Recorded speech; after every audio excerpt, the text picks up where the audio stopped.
Hello guys, मैं आपको करा रही थी SST special question one liner. तो इसमें देख लेते हैं कि अर्थव्यवस्था के क्षेत्रक मानी अर्थव्यवस्था का क्षेत्र किस तरह से है। तो अर्थव्यवस्था की जो गतिविधियां हैं और उनके अकॉर्डिंग तो लोगों को तीन आधार पर बांटते हैं। एक जो होता है प्राथमिक क्षेत्र होता है, एक द्वितीयक क्षेत्र होता है, एक तृतीयक क्षेत्र।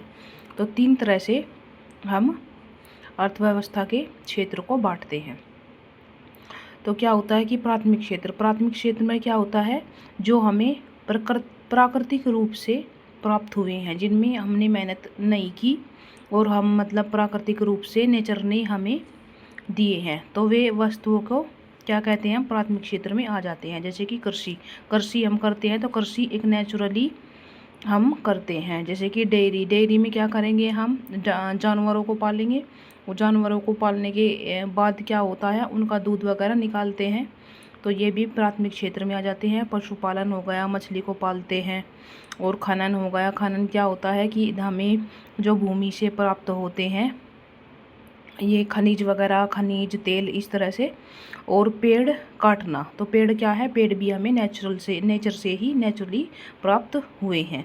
फिर आ जाते हैं द्वितीयक क्षेत्र। तो द्वितीयक क्षेत्र क्या होता है कि जो प्राथमिक क्षेत्र से हम पैसा कमाने के लिए जो हम प्राप्त करते हैं, यानी कि हम जो उत्पाद बनाते हैं हम पैसा कमाने के लिए, तो ये लोग क्या होते हैं कि ये प्राथमिक उत्पादकों को संसाधित करते नई वस्तुओं का निर्माण करते हैं। जैसे कि कपड़ा कहाँ से बना, ये रेशम के कीट पाले, ये पहले वाले में आ जाएगा। तो इससे क्या होगा कि हमने धागा बनाया। फिर चीनी बनाई, गन्ने लगाए तो चीनी सेकंड में आ गया। क्या हो गया कि जो हमने पहले स्रोत से दूसरा बनाया है, और चीनी और गुड़ हमने बनाया। फिर भवन क्या हुआ कि मिट्टी से हमने ईंट पत्थर वगैरह प्राप्त हुए हमें प्राकृतिक रूप से, और हमने सेकेंडली हम इनको औद्योगिकरण की ओर तरफ ले गए, तो यह हमने भवन बनाया। फिर डबल रोटी भी मैदा वगैरह, गेहूँ मैदा, इस तरह से हमें कृषि के क्षेत्र से प्राप्त हुई और हमने डबल रोटी बनाई। फिर थर्ड आ जाते हैं कि तृतीयक क्षेत्र। तो तृतीयक क्षेत्र में क्या आ जाते हैं, जो पहले और दूसरे क्षेत्रकों के उत्पादों को सेवा प्रदान करते हैं। जो पहले वाले और सेकंड वाले दोनों क्षेत्रों के जो होते हैं लोग, वे तीसरे क्षेत्र वाले को सेवा प्राप्त करते हैं। यानी कि जो सेवा का क्षेत्र होता है, पहले में क्या आ जाता है, जो नेचुरली प्राप्त होते हैं, दूसरे में औद्योगिक वाला, और तीसरे में जो सभी सरकारी सेवाएं होती हैं वे हमें तीसरे क्षेत्र में प्राप्त होती हैं। जैसे कि परिवहन कर्मचारी, मतलब कि ट्रांसपोर्ट, यातायात के साधनों वाले। फिर डॉक्टर, चिकित्सक, वकील, तो ये क्या आ गई, जो सरकारी नौकरियां हैं तृतीय क्षेत्र में आ जाती हैं। फिर आता है कि सकल घरेलू उत्पाद, ये आती है जीडीपी की, किसी विशेष वर्ष में प्रत्येक क्षेत्रक द्वारा उत्पादित अंतिम वस्तुओं और सेवाओं का कुल मूल्य। क्या होता है कि एक साल में हम जीडीपी निकालते हैं, तो एक साल में हम देखते हैं कि कितनी पैदावार हुई है किसी चीज़ की, फिर उसमें से जो हमको मुनाफा हुआ है, इस तरह से उसको हम अलग कर लेते हैं। फिर बेरोजगारी, तो बेरोजगारी तो आप जानते ही हैं, आज के टाइम में जो है पढ़े लिखे जो नौजवान हैं बेरोजगार हैं, उन्हें नौकरी के अवसर नहीं मिल रहे हैं, अच्छी नौकरियां उनके पास नहीं हैं, और छोटी नौकरियां कोई करना नहीं चाहता, तो ये बेरोजगारी है।